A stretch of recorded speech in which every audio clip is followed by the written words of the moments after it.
Baseball fans, another eliminating video. This time we are eliminating the Minnesota Twins, who actually were one of the best teams to not make it into the third round of the tournament. They are halfway through. They're the 16th or the 16th best record.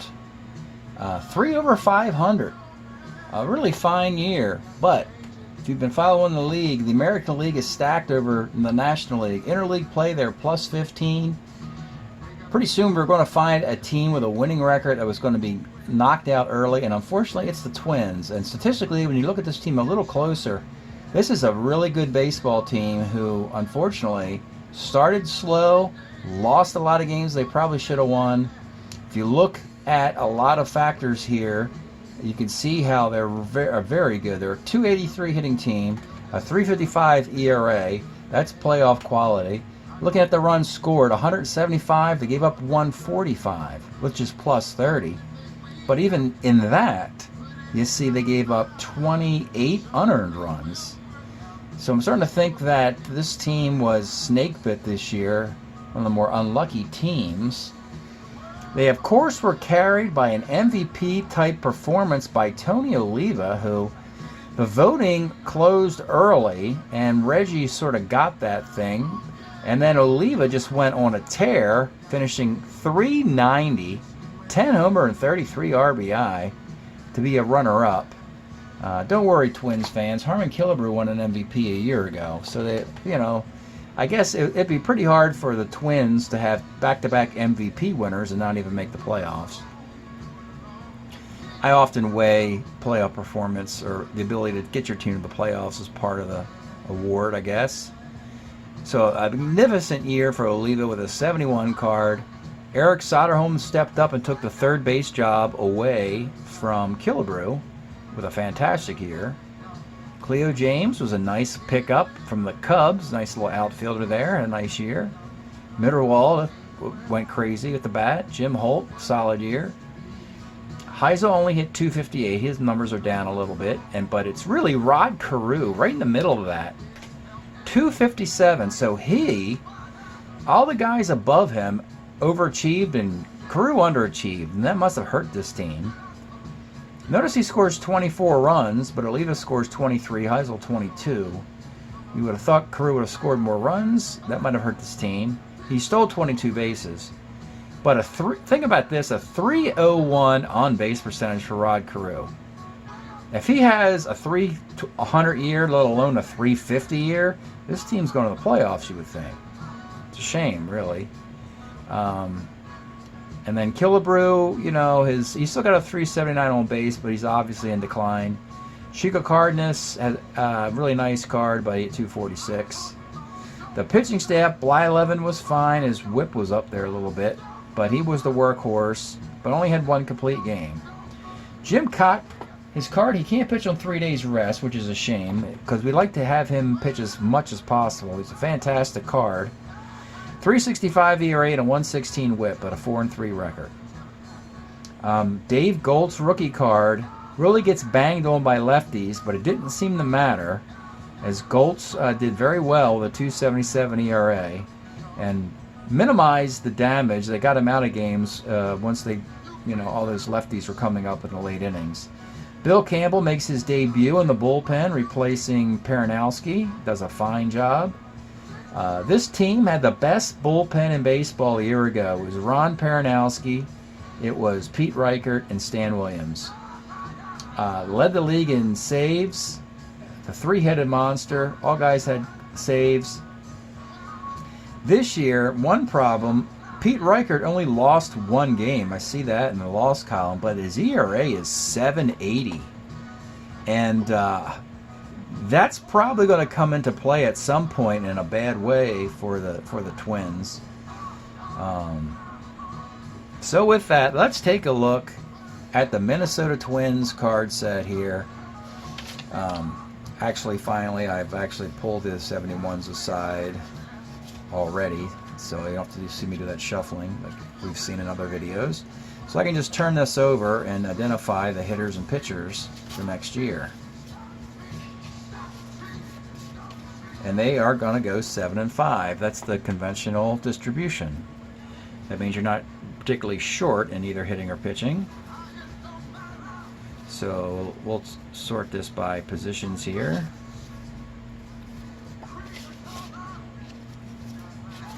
All right, so we got our catchers. Mitterwald and Philruth can hit lefties. Mitterwald righties or both, so you got a couple catchers. This Jim Holt can play first base better than he can the outfield. That's a solid everyday player right there. Look how good he hits lefties. Now here's Carew. So how in the heck does this hit 257? And that was in 153 plate appearances. So it wasn't just like a couple at bats. I mean, you got to really swerve out of your lane to miss the hits on this guy's card. My goodness. What? I think it's his best second base performance. Defensively, the AA, of course, the ability to hit lefties. Probably second only to the 77 card where he's at first base hitting 388. But what a card for Carew. And we get it. So you have to figure he's going to return next year and probably go over the 350 so that after 2 years it might average out. So I'm predicting a big comeback year for Carew. Here's Soderholm. He's solid at third base every day. You really don't need Killebrew anymore, as solid as this cat is. Here's an outfielder who was actually a Ranger, but they brought him in for defense and switch hitting and a little bit of speed, a little bit of on base. Fun little card, really. He was cheap, so they got him because they needed him. Larry Heisel, this is a really good performance. He would have a nice performance, I think, in 77 or 78, but eventually goes to the Brewers. He's still hitting 15 home runs here. And you're pitching, you got 5 of them. And actually, you got 3 starters and a couple of relievers. So I spoke of these 3 starters earlier. So you got Blyleven on 3 days rest. He's fine. He's very young here, too. It's 72. You got a nice long... You don't have to, he eventually will go to the Indians. He goes to, the Angels, the Pirates. He'll probably end up with one of the expansion teams in my league. Because I like to get guys who travel for a lot of different baseball clubs to play on an expansion team to give them stability. Somebody they can count on. For the moment, though, we're going to let Blyleven play for the Twins for a nice, decent chunk of time, since he did. And once he starts moving from the Twins, he'll probably end up on an expansion team. Here's Cott. The only problem is the innings pitched. So you have to watch that. He can only pitch on 3 days rest. But boy, what a performance for Jim Cott. You could arguably say, well, that's why it was such a good performance. He didn't pitch this 200 innings. You pitch 250 innings, that he already might climb the 3 or whatever. But starter 8, great card. Here's Goltz. If you can get the righties in there, and we did, the teams were unable to load up with lefties and take advantage of them, and he had a nice little year there. Pitched to a 277 ERA, and it's 267 right there. Bill Campbell, the Twins continue their brilliance in the bullpen, losing Peranowski, adding this guy, and Pete Reichert's going to run it back one more time with this card. He was a Dodger. Oriole and a Dodger, but the Twins signed him as a lefty closer. So, pretty cool team. And I think at a certain point, this team has got to get some breaks. I was concerned with their age, but they got some young guns in their system. And this division could be opened because you have the White Sox, the Royals, and the Brewers. So the Twins, there's an opening in there. If they have a good offseason. Let's take a look at the 8 players that the Twins are going to have to decide whether to keep, waive, or retire. Okay, we're going to take a look at the Twins players that are coming and going. The first guy they got in the offseason, he was a utility player who bounced around baseball, Kurt Blefrey. But he had some nice little performances for at least one playoff team, if not a couple. He played for Baltimore, then Houston, the Yankees, played for Oakland in 72, Padres. So I think he might have played for, the 66 Orioles and the 72 A's. So there you go, the little guy who bounced around. He was Rookie of the Year as well. Nice little career for Kurt Blefrey. But here we are, 71 into 72. Speaking of the 72 A's, the dude hit 455, but of course it's just 12 at-bats. So he may not have been on that postseason roster. Matter of fact, probably not, because he's mostly with the Padres. He's at the end of the line here. Does he get a card in 72 with Oakland or San Diego? We're going to look at the roster sheet. Start with Oakland just for fun there. See if Blefary exists here for Oakland. And he does not. And let's check the Padres. Is there a Blefary in 72 for the Padres? Or we're going to say goodbye? Well, there's a 72 Blefary. So we can... The 196 hitter can be put on waivers. I would expect the Twins don't really need him. He could be a fun little waiver guy. 1 year left in his tenure here. So let's put him on waivers. Just to recap, the first column, a keeper is 10,000 units, tokens, dollars. The middle column is $100, and when you retire a guy, it's just $1. That's how the currency is used in the league here. Next player is Chico Cardenas. Leo Cardenas had a really fantastic 1971. Really had a nice, put it all together with a really nice season. Let's take a look here. Longtime Red, then he goes to the Twins in '69. But 71 again, he's an all-star. But he's got the 18 homers, 75 RBIs. You know, he's got a great glove. He's a 2E12 that's short. It's a heck of a year. If you're not named 69 Rico Petrocelli, that's a heck of a nice year for a shortstop in 71. After that, his performance is all over the place, as well as his teams. This 74 card is very good against lefties. It's about 350 against them. So he crushes lefties in the platoon in this year. This card gets in the league. 72 card is a full season. It was a full season for the Angels, and he really hurt them with a 555 OPS, so yuck. But he's on waivers, potentially a keeper. But again, we're looking at the Twins here, and his tenure with the Twins is over, so I'm expecting a waiver here, putting him on waivers. I think Roy Smalley should start to come up and play shortstop for the Twins. The tragic tale of Danny Thompson, who passed away in the 1970s, he was a shortstop coming out of the Minnesota system. He was actually selected by the Seattle Mariners in the expansion draft, so they have him. So maybe the Twins will add Roy Smalley to play shortstop. We'll see. Next guy, Cleo James, a Cub. We're seeing a lot of guys that the Twins brought in just for 1 year and really don't have a connection to them. And as far as Cleo James goes, mostly a pinch hitter outfielder for the Cubs. It looks like he cannot get waivers in 72. So he's going to have to be retired. And I doubt the 73 card exists, and even if it does, it's not very good. So we're going to retire Cleo James here. No big deal. We have a nice little cushion we've been sitting on as far as retirements go. We have not retired a lot of guys. We are +7, which is very good. We want to stay away from retiring guys as much as possible. Next player is Harmon Killebrew, the Hall of Famer. I gave him an MVP a year ago with a 70 card. Had a heck of a year. And then with a 71 card, he had about 250. And now we're getting into the end here.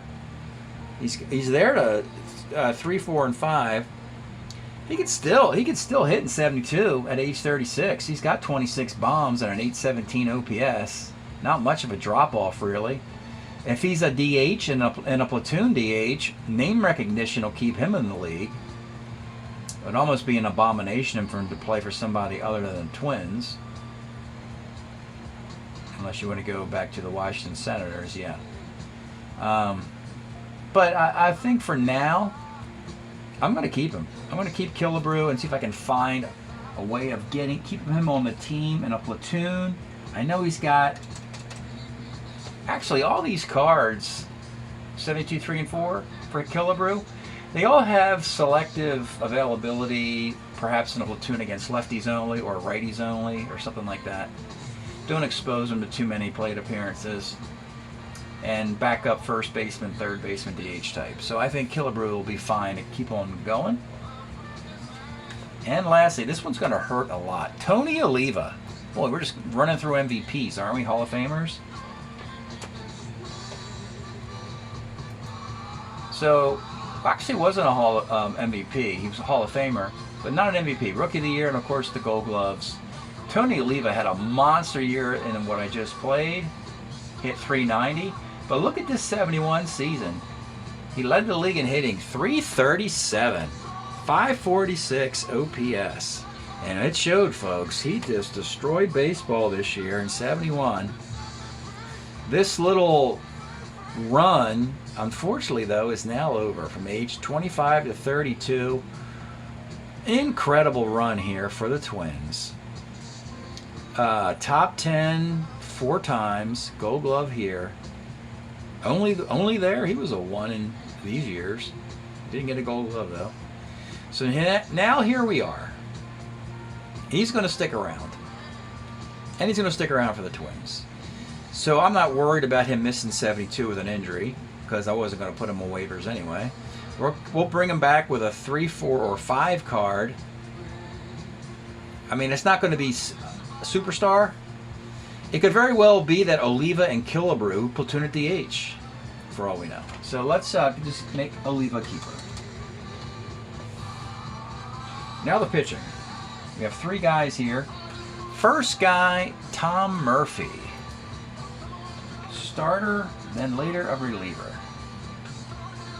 Here he is. For the Brewers, and I think the Angels as well. Cardinals as well. He's all over the place. I don't even know if he was with the Twins. You know, he wasn't even with the Twins. But, so here we are. And 71, this is why we had him on the roster, because he could pitch on 3 days rest. And that's what he did. Because Jim Cott couldn't. So Murphy would pick, if the schedule was tight and didn't have a day off, Murphy would pitch instead of Cott. The 6 and 17 was for a bad Angels team, so he pitched better than that. 72, he's got 80 innings. Look at the year he puts together in 74, though. 123 innings, no starts. He's a closer, 20 saves. 120, MVP for the Brewers in 74. Well, he's your division rival in 74. That's a heck of a card, though. And we talked about the Twin bullpen, how great it has been. It's almost probably one of the most historically great bullpens in my Strat years. I always expect the Twins to have the best bullpen. They got Riker, Bill Campbell, Stan Williams is getting up there in age, so maybe you move Murphy into the bullpen and add a lefty starting pitcher, perhaps. Normally I wouldn't be concerned about losing a guy like this, but you're taking a division rival's pitcher away, a Brewer. So for now, I want to keep this guy. I want this performance. If I can get this performance from the Twins instead of the Brewers, it helps, you know.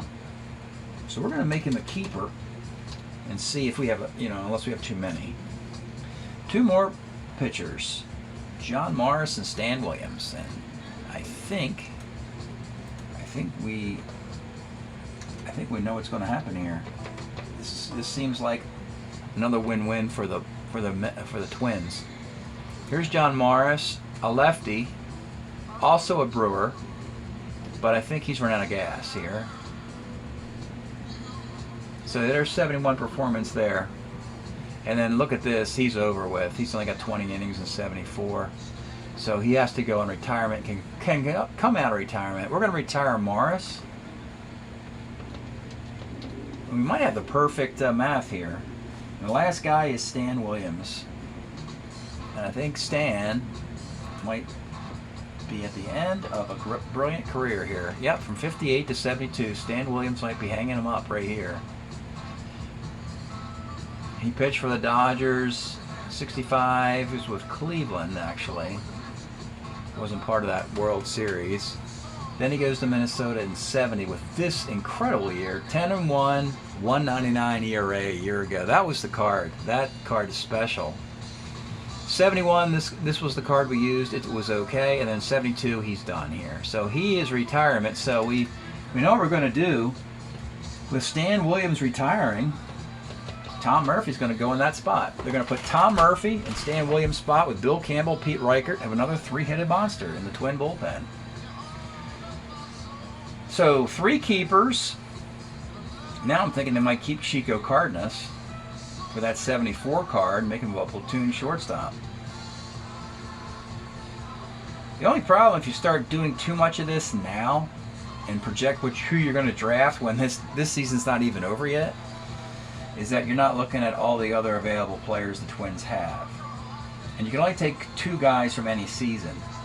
So if we wanted 74 Murphy, and let's say I wanted that 74 Chico Cardenas card, that means I can't pick Killebrew or Oliva in those years, or any other rookie player or young pitcher from that year. So for the moment, I'm going to make Cardenas a keeper.